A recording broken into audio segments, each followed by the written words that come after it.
All right, welcome everyone. I'm very happy to see you here today. Thank you for coming, and also thank you to those that are listening in on the live streaming. So just to inform everyone here that this seminar is being live streamed. It's going to be taped up to the point of question and answer. After question and answer, we will cut the live stream and then just have the audience here to participate, partly to facilitate an open discussion and to make sure that everyone feels comfortable commenting. Okay, so this is the title of today's seminar, Peace NGOs in Uncertain Times, Navigating Transparency and Inclusivity During Trump's Second Term. So I could also say 2025, but we chose this way of phrasing it. The point here is to look towards the future for what we call peace NGOs. So today, our chief focus is to present some results from a research project that we have been had going on for more than a year now with support from the Norwegian Ministry of Foreign Affairs, where we have been looking specifically at this field that we call peace facilitation organizations. And I will explain later a little bit why we don't just call them peace NGOs. And we have had a good long period of research. It's myself and Simone Tholens here who are the chief investigators, and we will begin presenting today. And then we are very fortunate to have two very competent people from the peace facilitation organizations to provide some prepared comments to the talk before we go over to a more open question and answer. So the first is Hilde Frafjord from the European Institute of Peace, and should be a well-known character in Norway, who has had several important jobs previously. We're very happy to have you here and to listen to your input from various based on your various experiences. And then from the CMI, the Martti Ahtisaari Peace Foundation, Elisa Tarnaala. Was that right? Okay. He's a senior advisor there and has a long background from working with various peace processes, and has also been going into this academically. So this is excellent that we have this opportunity to come together and discuss. And also looking forward to the comments and questions from the audience. All right. So I'm not going to say too much right now about the project. Trying to see if I can convince the PowerPoint to move to the next one.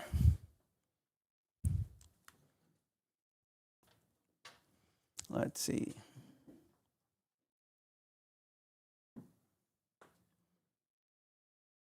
Oh, okay. Oh, yeah, there. Okay, great. Thanks. So I just want to draw your briefly your attention to the two outputs so far from the project. It's two policy briefs that are available in paper over there. One on the EU as a donor to these peace organizations, and another one on the digital aspect of the peace facilitation organizations and how they are affected by the development within the digitalization of both war and peace. The final outcome will be kind of more the main report. This one is not available yet, but I will provide you with some of the main findings from this report in this presentation. So you will be among the first that have the opportunity to sample the main output from the project. So I think that's essentially it. I also want to mention that we have had the very good fortune of having assistance from three research assistants, and it's Anthony Sastre Bell, who's been contributing to one of the policy briefs. It is Ada Sofia Han, who has been helping us with the digital brief, and we also have Jenny Boyne, who is here facilitating in Oslo, so that should also be mentioned. So this is the whole project team. But with no more ado at the moment, I will give the word to Simone, who will kind of draw up the big picture before I go into some of the nitty-gritties afterwards.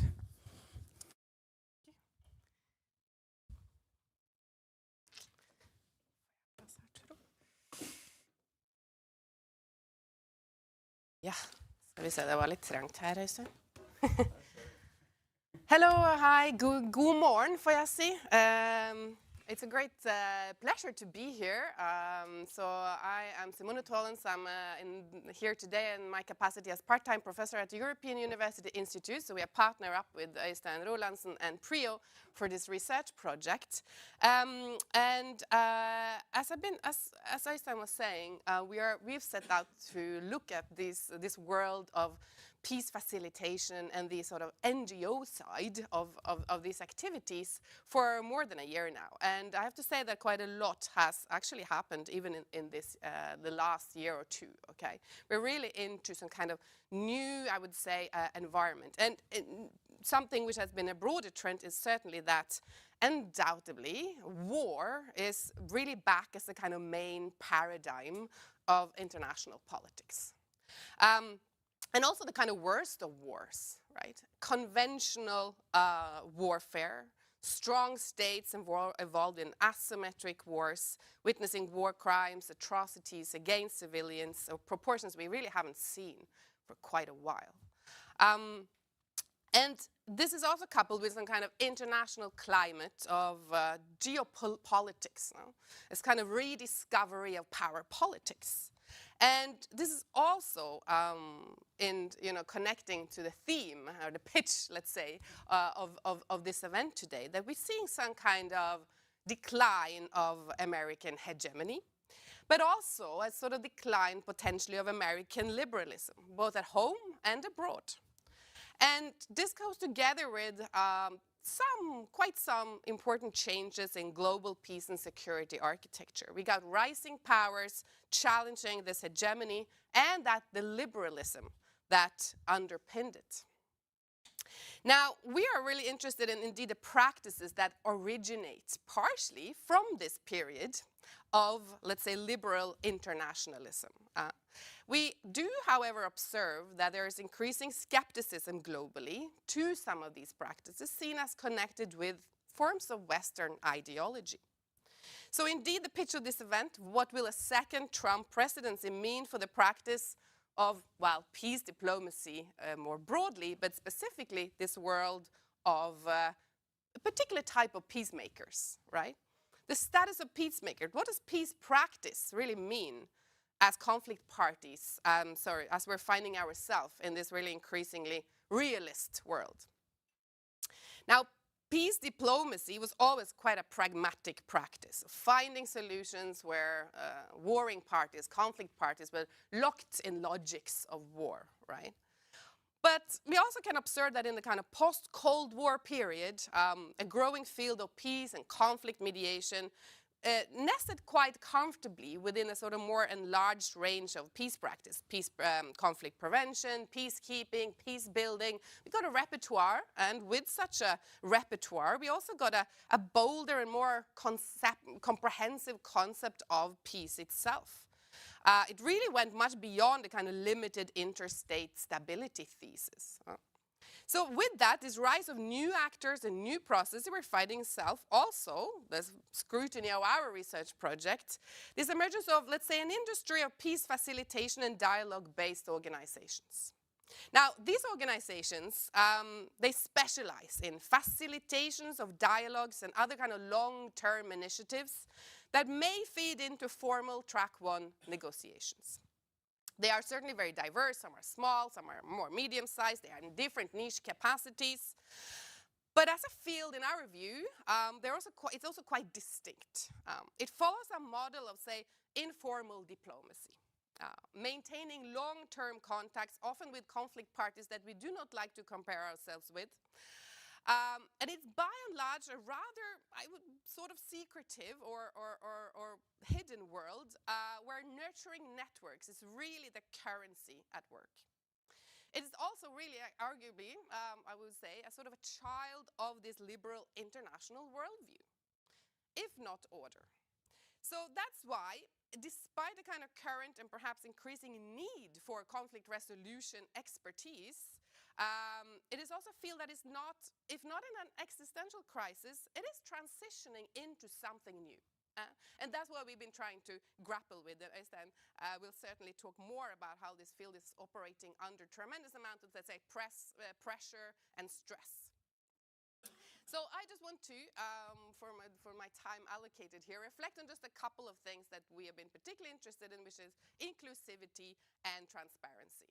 Okay, very briefly, would like to say that inclusivity as a sort of, as a part of the emergence of this field of peace facilitation and a more comprehensive understanding of peace, we have this sort of encodification of an inclusivity norm, if you like.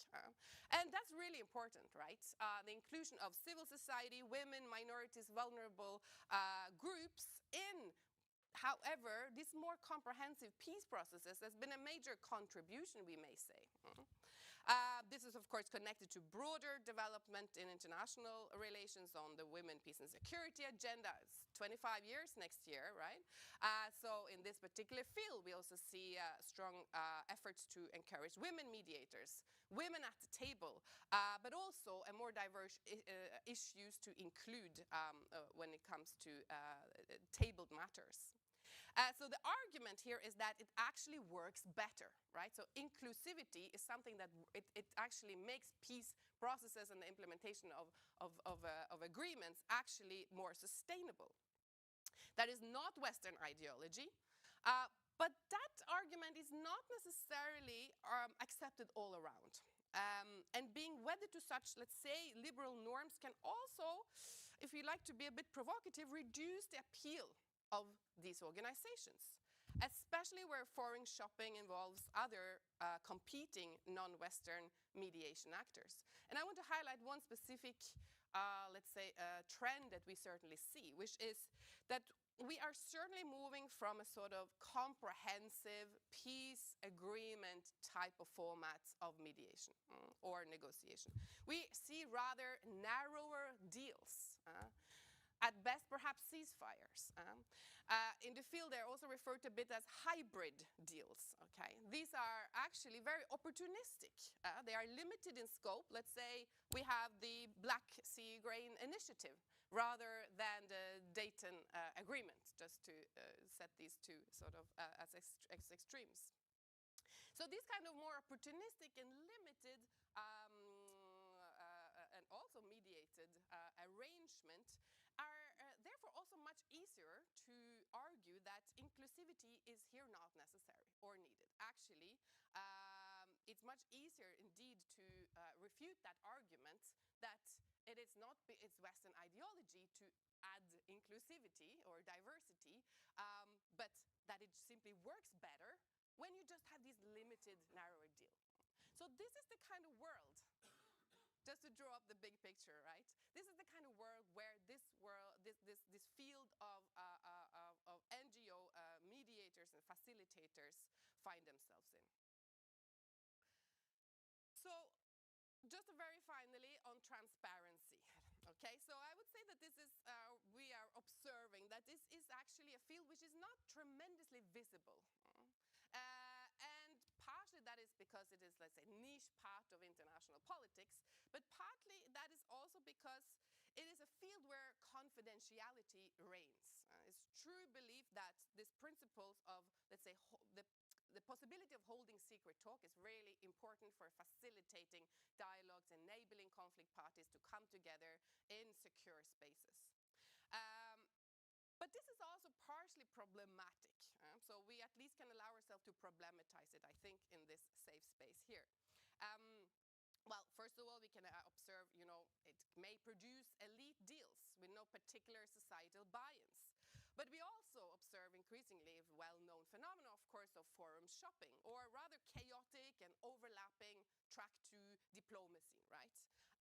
And indeed, Øystein will also pick up a bit of that. But one of the outputs from this project has been our interest in, let's say, how the digital society shape this field, and also how this field actively uses digital tools to advance some of their ambitions. And here we can say that indeed it is important to go much beyond this kind of doomsday or magic wand, right? Digital tools are does not simply do something. It's really rather shaping this field itself. Now, we see that a few organizations in the field have developed sort of niche, let's say, capabilities of digital peace. And the CMI in Helsinki is certainly one of them, and Center for Humanitarian Dialogue in Geneva is a second one. And here we really see how digital tools are developed to enhance dialogues between conflict parties, including anonymized sense-making softwares and so on. The kind of, let's say, peace tech optimists. Now we also see absolutely the efforts to incorporate the broader digital space in dialogue initiatives. So social media peace agreement, actively encouraging and having deeds of commitments by conflict parties to de-escalate also at the social media level.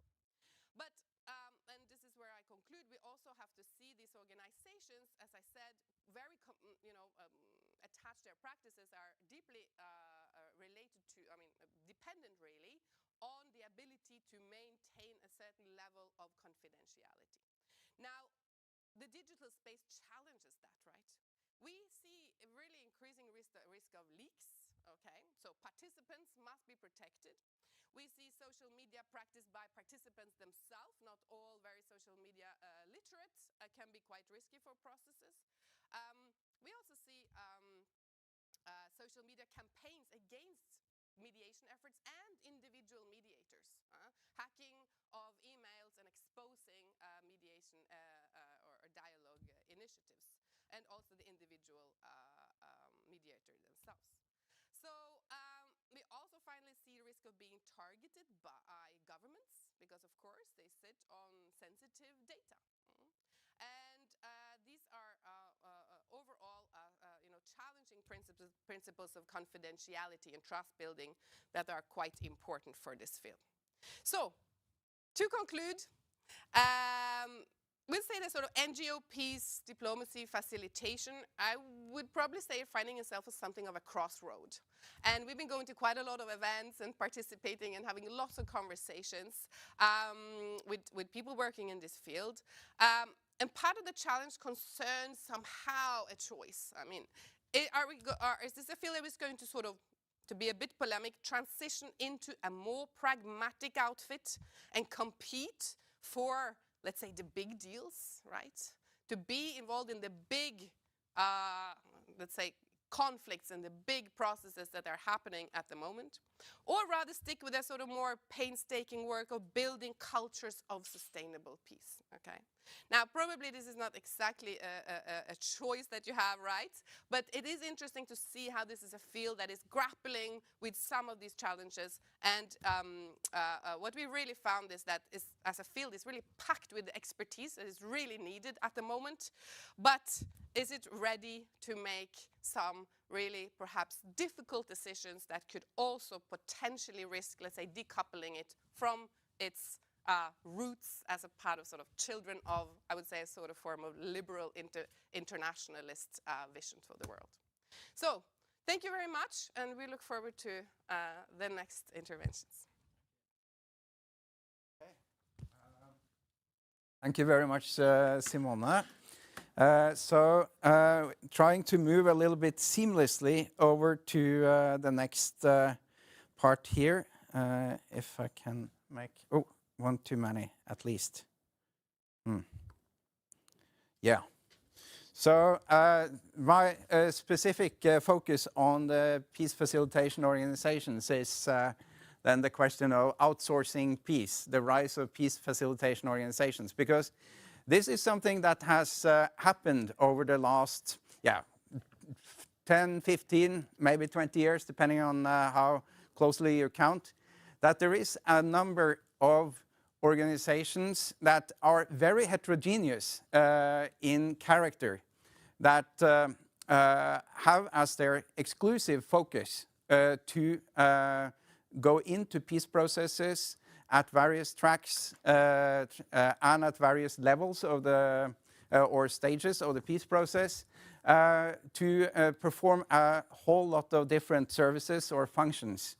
And the main question we were interested in then was why has this happened?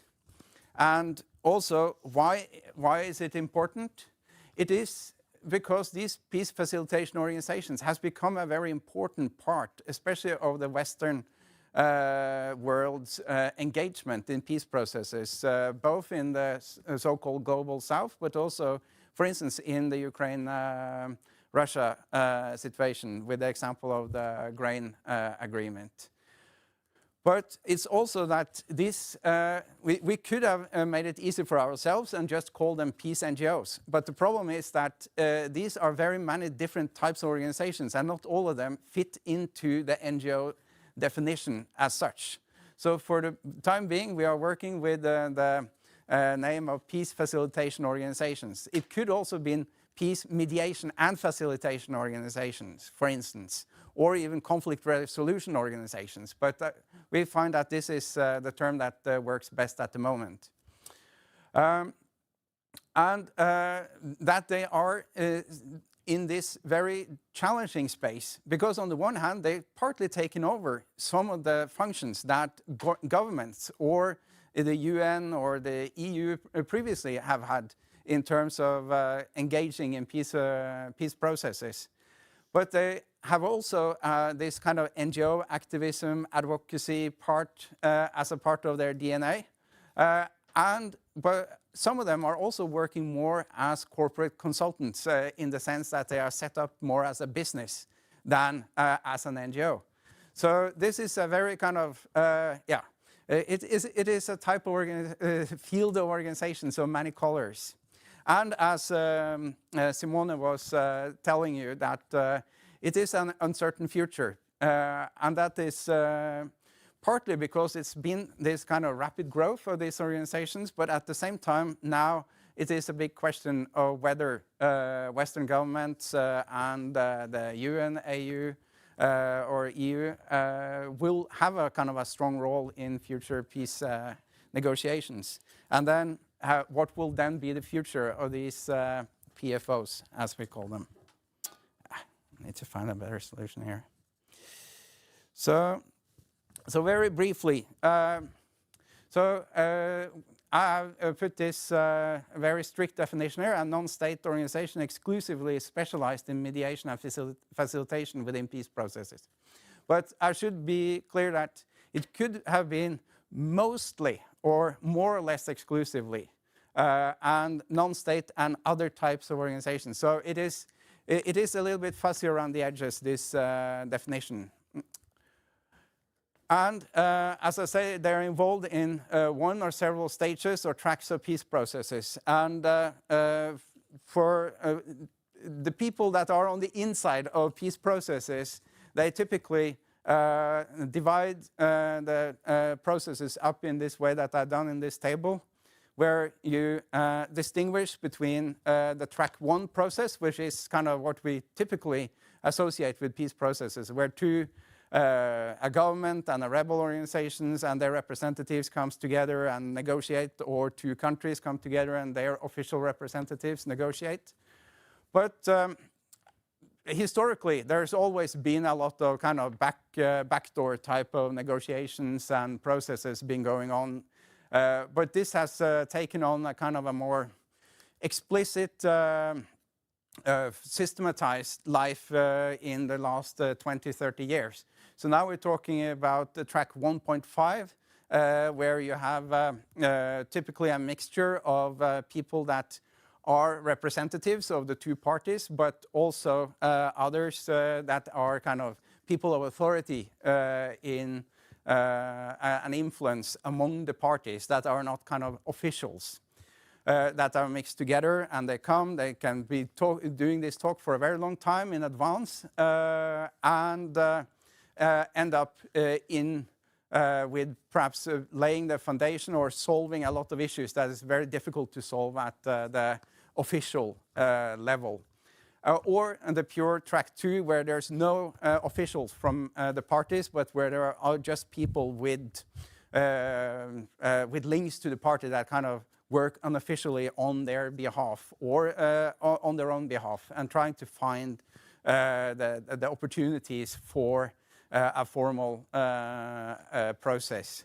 So this is something that's happening around the kind of narrow track 1 process. And then there's also been this local track 3 process, where people talk about what is happening at the local level is typically happening as a part of a larger process where local communities or other smaller rebel organizations are finding solutions at the local level. So, and then it's also possible then to divide the peace process into 3 different stages, from the preliminary talks before the official parties come together, then the actual official mediation, and then the implementation dissemination phase of the peace process. And as you can see, these PFOs, they can have different roles in these different parts of the process and at different tracks. So when you look at the track 1, the official level, they will typically, especially during the official mediations, have a more of a facilitating role and not be kind of the chief negotiators. Although there are examples where they also are the chief negotiators. And they can become more kind of get to more up in the limelight in the final process. While it is, and this has been our chief focus, is this track 1.52 type of processes, where these organizations in many ways find their justification in the way that they can work separately and also more discreetly than official diplomats can do. So that's, and there they can have a lot of different roles, partly to establish forums, channels, opportunities for people to meet officially, but also to help drafting potential future solutions and a lot of other things. While they can have an even more prominent role, especially seen that in the Sahel when we come to the track 3, where several of these organizations have been the kind of the chief facilitators of processes and agreements. So that is kind of the larger grid or the larger picture. The number of these organizations is about 20, 25, maybe up to 30, depending on how far you cast the net. And they vary a lot in size. Some of them are very small with a very few employees, and then they have a lot others that are, you know, multinational corporations practically, specifically the Central Humanitarian Dialogue from Switzerland, that also have a number of other offices around the world. So, so what is the use of these PFOs? Why do we have them as far as we can see?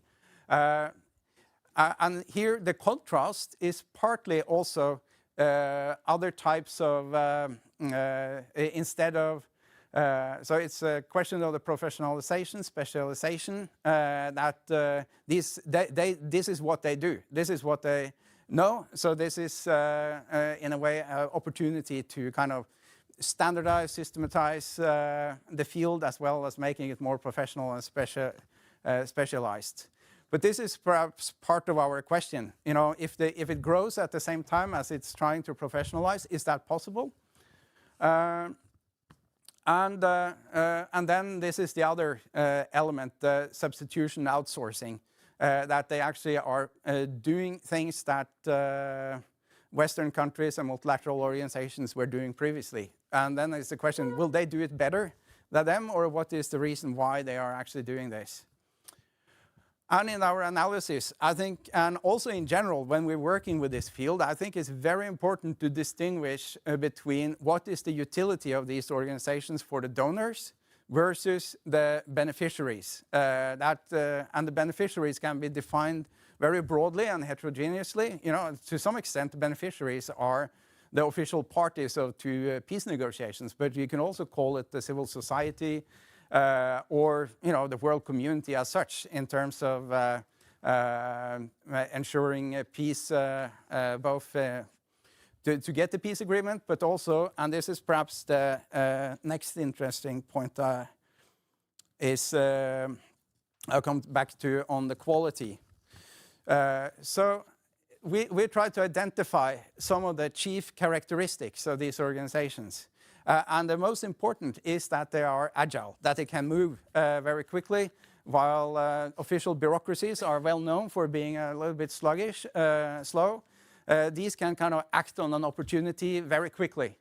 While you can also say that they can be engaged in a lot longer period. They can maintain contacts, they can stay in the context over multiple years, nurturing networks and so on and so forth.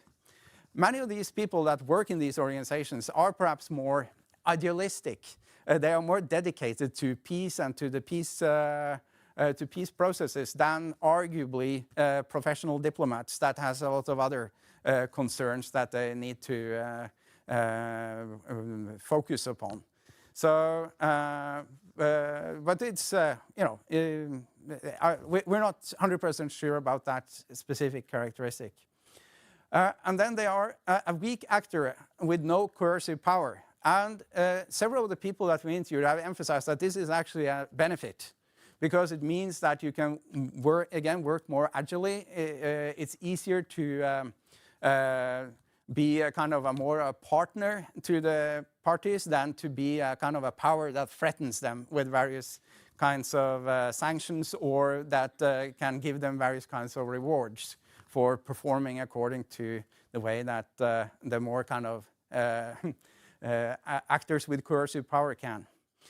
And then there's another very important element here, and that is that these organizations also become information and contact brokers, both between the parties and within the context, that they can move across the front lines. Several of the organizations have a practice of recruiting people from different parties, so that they have a kind of a line in different places, which official bureaucrats or diplomats not necessarily can do.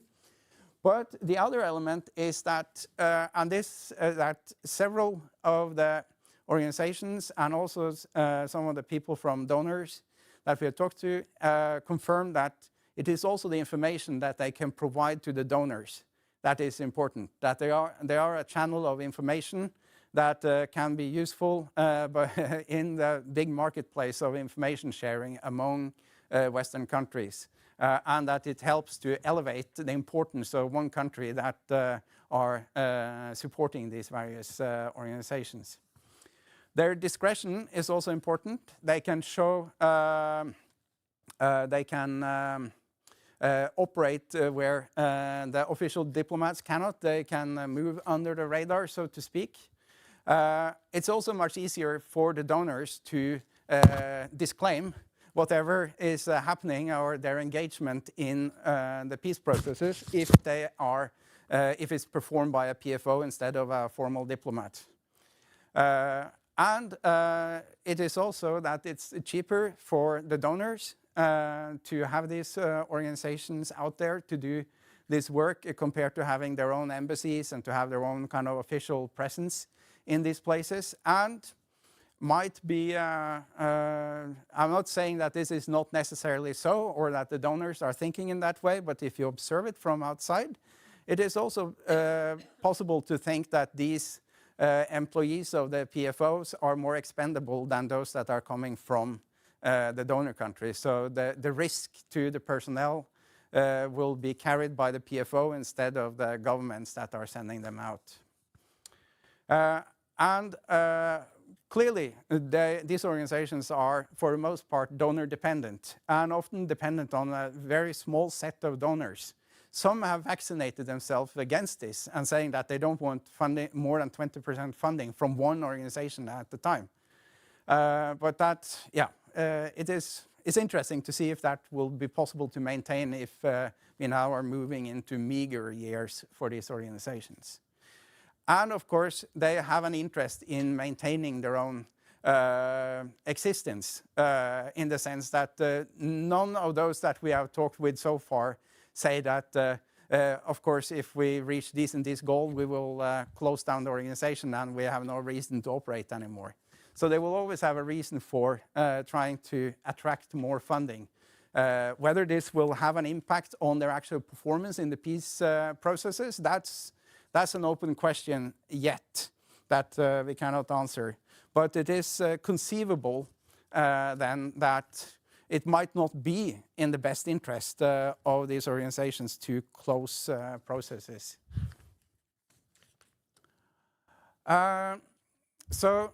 There's, of course, two different ways of measuring peace in this sense. You can talk about the number of peace agreements, but I think for most, as Simone was also saying, that what we have been interested in general in the Western world for a long time now has been the issue of the quality of the peace agreement. Partly, is it lasting?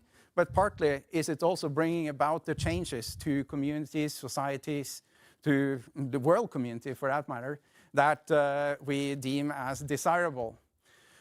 And a lot of these issues evolve around these two questions of transparency and inclusivity that Simone has already been talking about. So if we look specifically on how the PFOs can impact these two important dimensions of the quality of peace agreements, it is, when it comes to transparency, it is, regardless of whether it is negotiations around world peace or if it's about the wage negotiations that we know very well in Norway, there's undoubtedly that you need to have phases where there is people that are coming together to try to find a solution where this cannot happen in open fora, where the compromises needs to be tested out. It's a fact of life. And this is essentially, or specifically at the pre-mediation phase, where you're searching for opportunities for a peace agreement. It's partly also during the mediation. Here it's more debatable, but most of the people, at least that we have talked with, others might disagree, is that there is important also to have confidential forums in the official mediation phase. But there is also here increasingly a need for transparency one way or another. So here the PFOs have an opportunity to impact. And then when we come to the implementation phase, then it's clearly very important to disseminate the results, to gain general acceptance of the results. And here, obviously, the PFO has a very important role to play. And then, as Simone was saying about inclusivity, there you have the dilemma of ownership. Who is supposed to own the peace agreement? Is it the parties that have negotiated, or is it the broader group? And who to include at the table and in the consultative forums? That is one type of inclusivity, but the other one is the nature of the agreement, how the agreement look like. Is it an inclusive agreement that bring in all of these different elements that we've been talking about, that takes care of minorities, that is inclusive of women, of youth, of veterans, and so on and so forth. So, but the problem here that can be a challenge is the question of professionalization and of who are going to decide what is an inclusive process. And this has often been a pressure that comes from outside, and it's been a very strong pressure from the outside also to find these people that are going to represent inclusivity. And if those that are identifying this are not well versed in the actual context and know the parties well, it might result in further challenges in the process. So it's extremely important that whoever, whether it's a PFO or others, are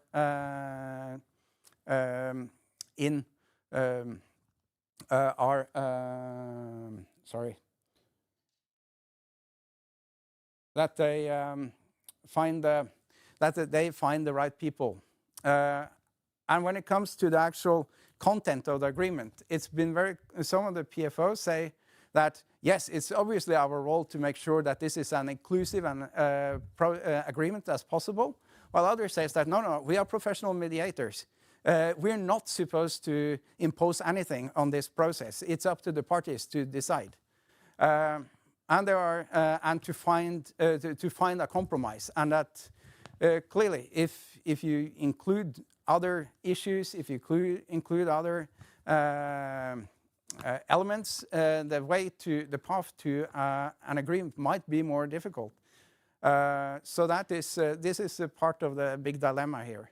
But if you don't include enough people, then you will have a problem with the ownership of the agreement in the aftermath. So this is the dilemma that is kind of in general facing this. So just to conclude very briefly here, so the problem for the PFOs now is that they need to, on the one hand, balance the demands of the donors and what they want them to do. They need to be advocates of those that they are actually trying to help in various ways, and that can, in the ideal world, there is no dilemma or there's no tension between what the donors want and what the recipients are wanting. But it is possible that you see both. And then also the issue of self-preservation, how to survive as an organization in a more difficult situation. What is the difference between being a force multiplier and an enabler for the privatization of peace? And this is, it is an open question. Is this something that the world wants? That peace, that national diplomats, representatives of the EU, AU, UN, are to have a lesser role in peace negotiations, that it should be a broader field of professional organizations? Yeah, there's possible different answers to that question. That can be debated. Who are the best suited to facilitate peace processes? But perhaps what is the most immediate issue that we have been interested in here is how to ensure the professionalism and coordination. There's a tendency that there is a lot of organizations coming into several of these conflict contexts. We are highlighting the Yemen situation in the EU policy brief. That can, of course, result in many things, partly in overlap, as Simone was saying, in overcrowding of the field, that there are too many organizations to deal with, peace fatigue, that the parties that they're trying to recruit to backdoor processes and so on and so forth, that they are tired of being approached by the 10th organization that want them to engage in the process. And of course also the forum proliferation, that you establish several different fora so that you can choose which one you want to participate in, or you can use it as a way of stalling peace processes. And of course also the uninformed, unproductive interventions that organizations go in without knowing enough about the context, and to put it very simply, make matters worse. So and then coming back to the original question, what will happen to the PFOs if the EU and European countries scale back their engagement in mediating conflicts in the global south? Will they be able to shift over to this new organization, new donors? China has become a more prominent actor, but even more importantly, the various Gulf countries Saudi Arabia, the Emirates, Qatar, and so on, Turkey for that matter. So will these organizations be able to adapt to this new landscape? That's the kind of final question, as Simone also were highlighting. Okay, so that is my part. Now we're very interested in hearing the comments from, first from Hilde, please. Thank you. Do you hear me? Yeah? Good. Very interesting, I would say, presentations. Maybe this is very high. I'm not that tall. So I'll stand like this instead. So firstly, I would like to say this is a very timely study because of the international context we're operating in. So I will do 3 main kind of comments. One is on context and what the context tells us about the situation. The other is in commenting on the findings. And the third is to say a bit more about the limitations and benefits of the PFO's organization, using your abbreviation. But before just doing that, just say one very quick word about my own backgrounds. I worked on peace mediation when I was minister, so I've been doing kind of track 1 from a political leadership position. And I'm now in an organization which is called European Institute for Peace, which is focusing on sub-Saharan Africa. So it's the team for the Great Lakes and Southern Africa.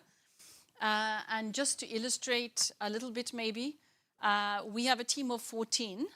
I think it's about the same size as the Africa desk in the Ministry of Foreign Affairs. And we are working on one region of Africa. And we're working on particularly 2 important peace processes. So it just illustrates that, in a way, a capacity issue also, because this is a comment, indirect comment to the outsourcing, where the Africa desk has been significantly reduced from the time when I was a politician at the top of the ministry, where the focus was, and the Sudan team at the time when we worked on the peace process of Sudan had 9 employees. I just illustrate a bit what has happened in the last 20 years. It's a very significant capacity change, which then drives this discussion to be extremely important. What's happening in these organizations or institutes or whatever we call them, and what is their role, and what is the links between government, donors, their engagement, and us. And I will deliberately say us, and the reason why I'm there is that I find this to be one of the best platforms I can use, not only for track 2, but also for track 1, which we are involved with. So we're one of the organizations that do track 1 as well. So context, very quickly, it was outlined very well in the introductory comments. Just to say that apart from the geopolitical environment being extremely complex right now and has changed significantly, just the implication for the PFOs is the focus has shifted. So the focus is no longer peace as it was post-90s, 20s. It is war. And if it is peace, it is in a much more different context, which changes also the environment for a PFO in terms of both where, as well as how much resources will be available. So it is having an impact. And I can say more about that in a Q&A session if need be. The other contextual change apart from the geopolitical environment is that conflict changes. And that, I think, just want to underline a bit more than you did in the introductory settings, because the conflict patterns are not only about more interstate because of the Ukraine situation, but also the way conflicts are being proliferated as a distinction between Europe now and the Global South, and where in the Global South it's becoming increasingly complex with multiple actors, such as in the DRC, such as in Sudan, extremely difficult to negotiate, and where, again, this has an impact on the change of peace processes, which then cannot become at least, I think the last CPA was 2016, Comprehensive Peace Agreement was Colombia. It's a much more, as you mentioned in passing, a much more piecemeal approach that is now being used, and to a larger extent, piece by piece in terms of which actors are negotiating what at which time. Extremely difficult to navigate in that landscape, which again makes it very difficult for governments to handle, because the old CPA, where you were sitting in a room, we're probably going to see something like of the sort if and when there is something going on the Ukraine. But apart from that, you know, it's really a landscape which needs other types of actors, which then increases the relevance of what we're doing. At the same time, as the funding for that particular work has dropped significantly, or is about to drop significantly. So it's a complex situation where peace is less popular because it's war. At the same time, the development of conflicts in the world are such that governments can, to a lesser extent, involve themselves and resolve. But at the same time, the geopolitics implies that the resources for exactly that work has dropped and is dropping further. You get me? It becomes quite tricky. So just briefly to say your findings, basically I agree with. I wouldn't say that there's anything significant missing. The descriptions that you're making in your outline, I would just nuance the issues around phases, and I would nuance the issues around how you describe the tracks, because it's much, much, much more complex. And I would say that one of the most important characteristic changes of peace processes at the moment is that the phasing is no longer applying in the same way, except that you usually have a backdoor negotiation to bring any party to a table. That goes without saying. But there's much more cyclical conflict, which also influences the way peace processes are being managed. And so in terms of, so that is on the findings. And just to mention a couple of things that were not mentioned in your different lists. You mentioned plausible deniability, and that's a very important factor, which implies that governments are outsourcing, the problems and the processes. But I would also like to add one of the reasons for that is risk aversion. It is because of the complexity of conflict, they don't want to get their hands dirty. And that is also, one of the reasons why PFOs are taking over from the NGOs, because the NGOs are also increasingly risk averse, and they're also constrained by increasingly strict government regulations with anti-corruption and with everything else, which again leads to NGOs that are, we don't have the old Halvor Ashem from Norwegian Church Aid doing whatever stuff under the table, over the table. Sorry, he was a darling, no longer with us. But you also had, NPA, Norwegian People's Aid, doing really interesting and a bit, borderline stuff, I would say. Then you can use those, right? Because they have incredibly good contacts. That is no longer the case. So that trend also I was missing a bit, because the professionalization again of NGOs is part of the picture, which makes PFOs more important in terms of use. I think the only other element that I would add is process design. That's part of the professionalization, but that's an extremely important element. Which is a key role that PFOs play, because they do best practice analysis and they provide advice to governments on how process design should be reflected and applied in different contexts. And the process design will vary in very many contexts. So on the findings, overall, very much in agreement, but these few elements could be included. And then quickly to the limitations and the benefits of PFOs and of the way we work. One important factor is linked to what you called as they're a weak actor. While that is to some extent a benefit in some contexts, my experience and our experience is you need the political commitment and leadership involved at some stage in a process, whatever you do in whichever context. That political aspect is not in the PFO. So you need to then have the ability and the contact and the access to access presidents, prime ministers, and others to make the process move. And that is where a lot of processes, if they are engaging with them in a much more substantive way, for example, track 1 or track 1.5, to some extent also, if it's pure track 2, it's different.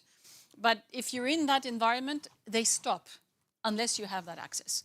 So, I mean, that's one of the roles that I play, right? Where you can provide that access, but without the political level, no solutions can really be found. You need the politicians to engage for peace, basically. And that's a very, very key issue. So that's the limitations of the PFO's role. A second limitation is they will never be given an important role in anything sexy in the world. So they will be delegated the difficult, tricky, problematic, impossible, quote-unquote, conflicts, but they will not be involved in any, Gaza, Lebanon, Ukraine, Middle East. By the way, like the UN.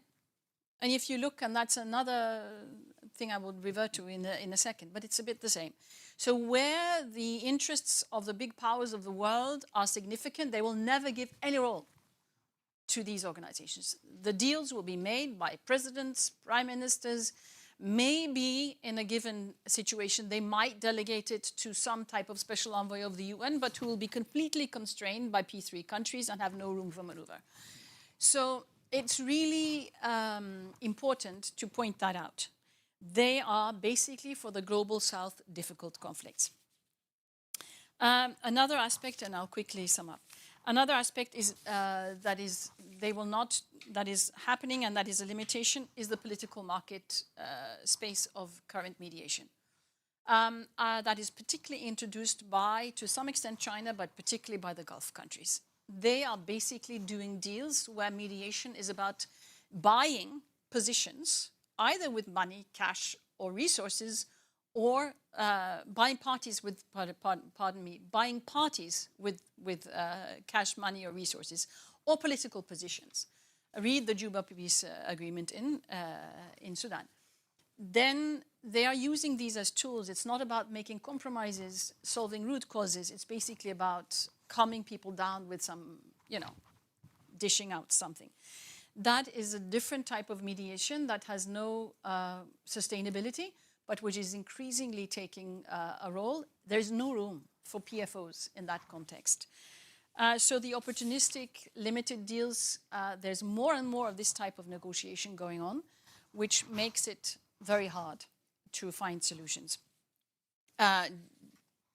Summing up on the benefit side, the confidentiality aspect is absolutely fundamentally important. The PFOs can provide that. They can provide a platform where governments who normally never meet, who normally doesn't want to reveal that they will ever meet, can meet with their representatives. This happens in our context. I'm sure it is happening in other PFOs. The confidentiality aspect is extremely useful and very much needed in a world which is increasingly polarized. And it should be used much, much, much, much more, in my view. So that platform is essential, and it's essential both for peace negotiation, but also for, getting a calmer world. And the other benefit is basically the quality aspects. I agree totally with that. Very important. And the third is that it also can provide a scene and a role that currently the UN is constrained from doing. And I will emphasize the UN's standing and credibility in these processes is really now a big problem. And I'm happy to get back to that in the discussion. But that is why also the role of PFOs are important, because basically there is a lot of credibility issues at stake here. So those are the benefits, and I will just end by saying this is a much-needed study, and particularly in the Trump world, it's more needed than ever. So thank you very much. Thank you. All right, and finally, Elisa, and if you want to say a little bit more about the CMI as well, that is of course also possible. Thank you. Yes, my name is Elisa Tarnaala. I'm senior advisor at CMI, Martti Ahtisaari Peace Foundation, which is a PFO, and I think one of the PFOs that has been interviewed for this study, and maybe I would call us as a mid-size peace facilitation organization, where we are currently around, including the senior advisors and consultants in the regions, around 100. But we started with President Ahtisaari 25 years ago as, I think at the start, a 7-member team that was very much working directly with the ex-president, with President Ahtisaari was ex-president and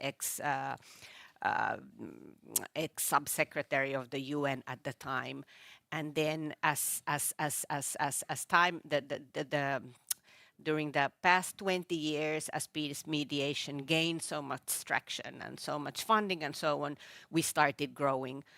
I joined CMI in late 2011, and I think we were 14, 15 at that time. So it was already double from Ahtisaari's beginning times, and the next year we were already 25, and so on and so forth. So I think CMI very much presents or represents an organization that this study deals with, looking at it from from a mid-level organization and a European and a Nordic organization as well.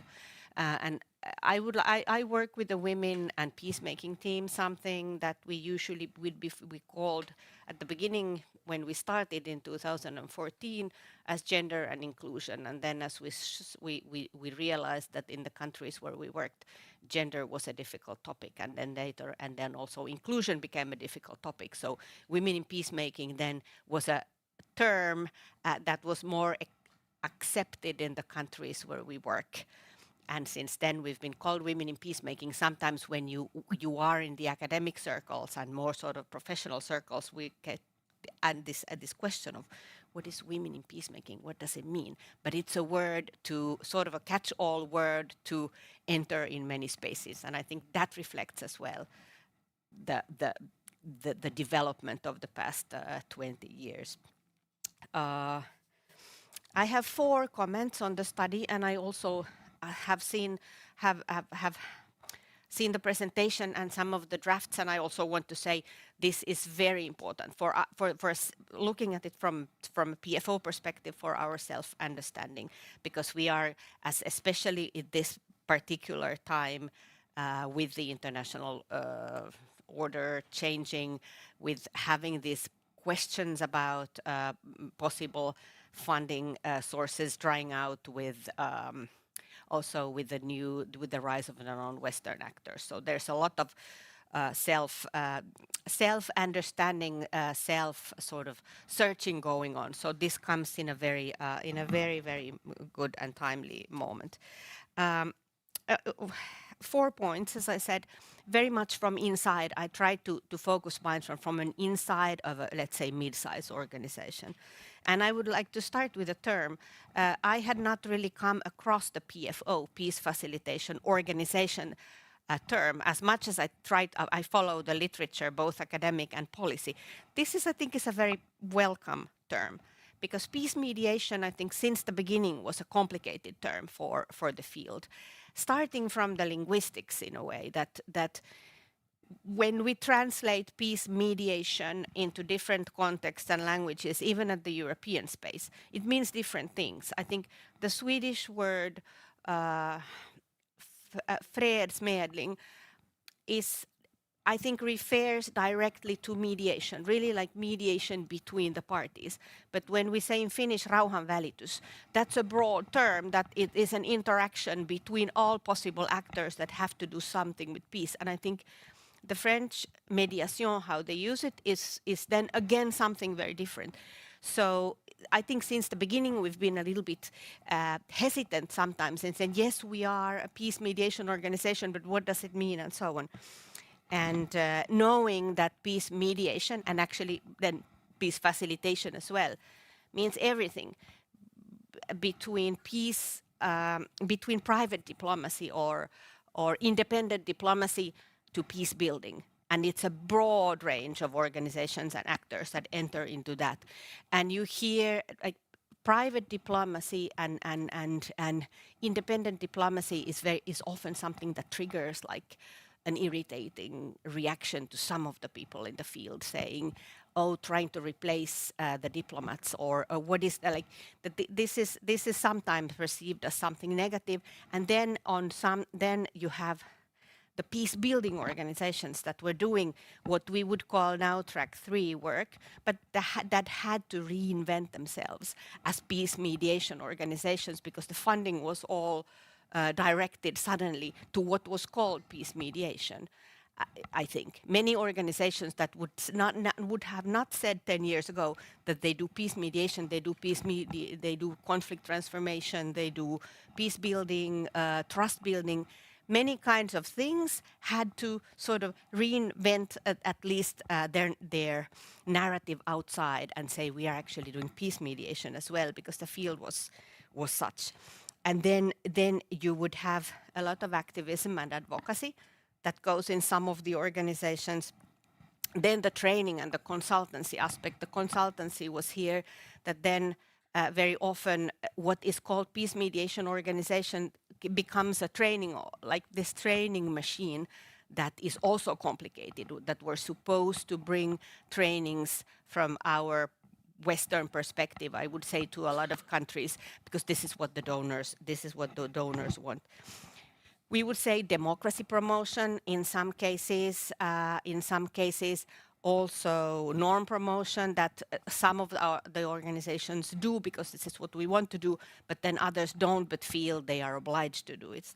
And then much of the funding also comes from the development funding sources that has then, not from the political sources, but development sources that has then another dynamic, how you have to justify what you do and design your activities and design your processes, because the development field that usually has the biggest money looks at what we do from that perspective. So all that I'm saying, starting to think what term to use and what it means is extremely welcome. And I would say also, because these organizations also are the ones developing themselves the practice of mediation, like you say in the study, and the standard approach and the professionalization of the field. So I don't think it can be done alone by the organizations. It needs a more independent and critical academic thinking to really help us understand what we do and what we're not doing and what the term means. So this is one that I find very, very important and interesting, one point. Then the second one on the confidentiality and the secrecy.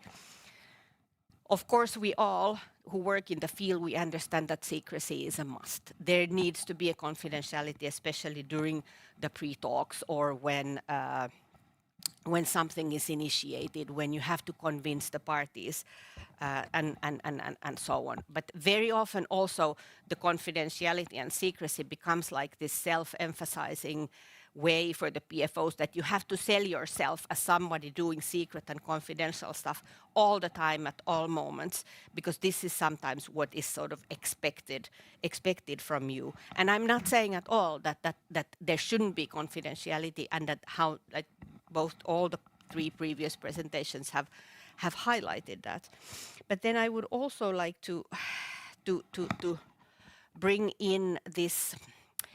When you go out of the formal negotiated process, what used to be a UN process or a comprehensive peace agreement, even with those that are broad and comprehensive, you usually have one internationally mediated process that is going on. And at the same time, in the conflict context or country, you have other political processes and social processes, but also political processes going on that, for time reasons, the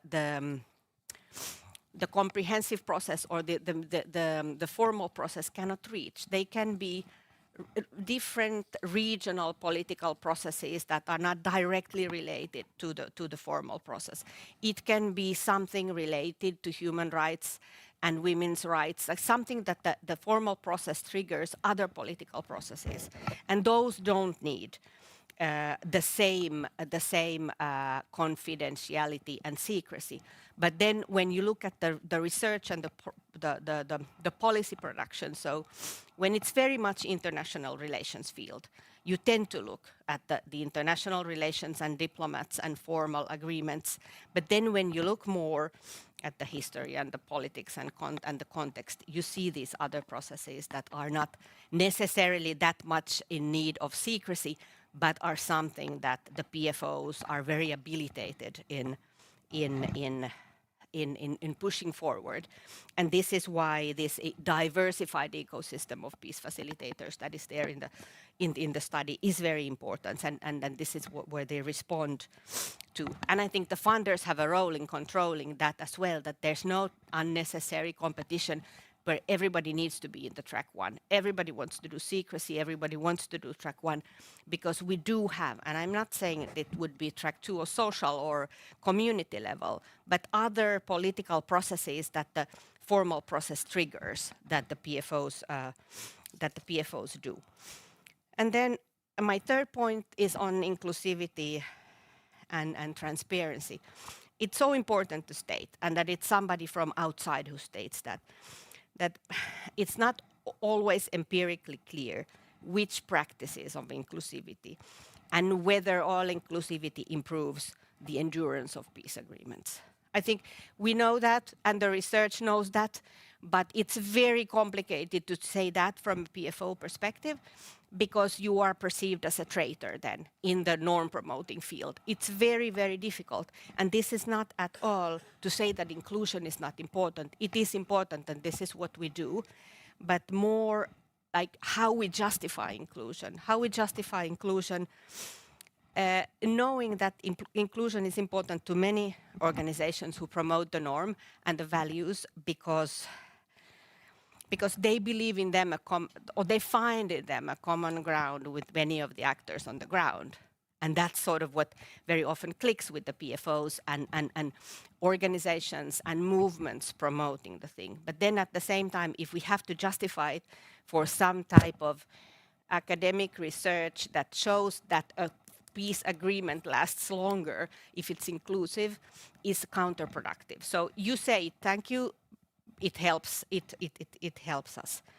And I think it's important, extremely important here, and I was so happy to see when you say this, like engagement and idealism part, that it's so important to bring that, because in many of the PFOs you also have these people who have a background in area studies, in the UN offices, that speak the language, that have spent time on the ground and have different networks than the track one networks.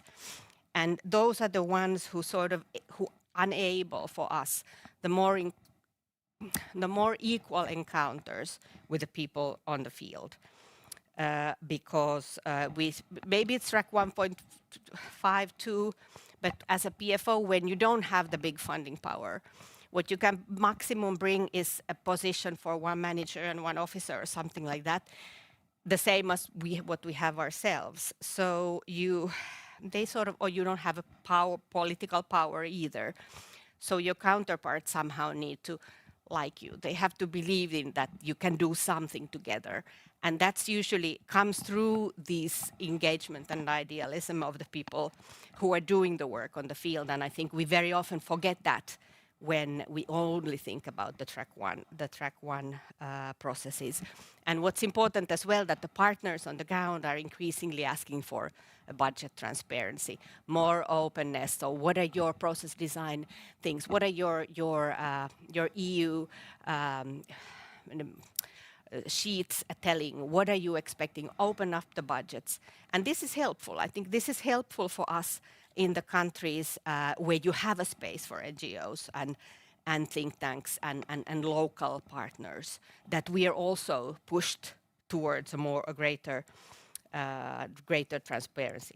And it's good to say also, I think I liked a lot this, like you can also produce uninformed and unproductive interventions with irrelevant actors. This is something that also needs to be said from outside, from a constructive, critical view on what is happening, because otherwise it becomes a tool that then doesn't help us in the conversation. And then my last point, if I had 1 more minute, is on the is on the non-Western actors. We hear a lot nowadays on this positive potential on engaging the non-Western actors in a way that is quite uncritical sometimes in this, that we need this multipolarity. Yes, we need the multipolarity. We need new views. We don't need to be West-centric. We need to be more open and not deny the global realities. And yes, you need to be practical with China and Turkey and the Gulf countries and so on, but that we have to know what they think. Maybe we can receive funding in the future. All this is there in the field of the PFOs because you need to react it and you need to be pragmatic and you need to understand what's going on. But sometimes it's different when you talk as a diplomat. When you talk as a diplomat and a state that has to engage, than when you talk as a PFO. And that's not very clear yet in how to engage and what and how critical to be, because these systems usually they are autocratic or authoritarian or at least traditionally conservative. And they think about the security of the regime mostly, or the state at the center. And these civil society networks of social movements, other actors that we tend to work with with the PFOs usually are absent, or at least they're not likely to support, as we very well know, these other political processes that a formal process might trigger. This is not within the view, but still we need to apply this pragmatism argument, but sometimes it's very uncritical. And I think to close is that what I see that within the PFOs, where also, maybe it should be like that, maybe it's normal, but creating these parallel tracks or 2 tracks where you would have confidentiality and secrecy at one level. Usually this is people with high diplomatic backgrounds, politicians, usually male, and then you have the inclusion and transparency crowd that are doing more sort of societal processes with social movements, women, younger people. And if that's something that is understood within the organization, and I think within the Western actors, it's fine, but it should not become something that become something that potentially can divide us, either internally with the organizations or within the PFOs, on how to deal with that, because we still need to see in terms of the non-Western actors what type of peace-making tools are emerging, and because it's a point that we need to talk to everyone. I'm not denying that. But it's still perhaps too early to say that this is a wonderful opportunity that you sometimes hear as well. And I think within this project, we wait very much to have answers to all these points. Thank you. Thank you very much, and thank you, everyone. So, yes, this is a lot of things to digest and to chew on. We will now close the online streaming, and we will just take the questions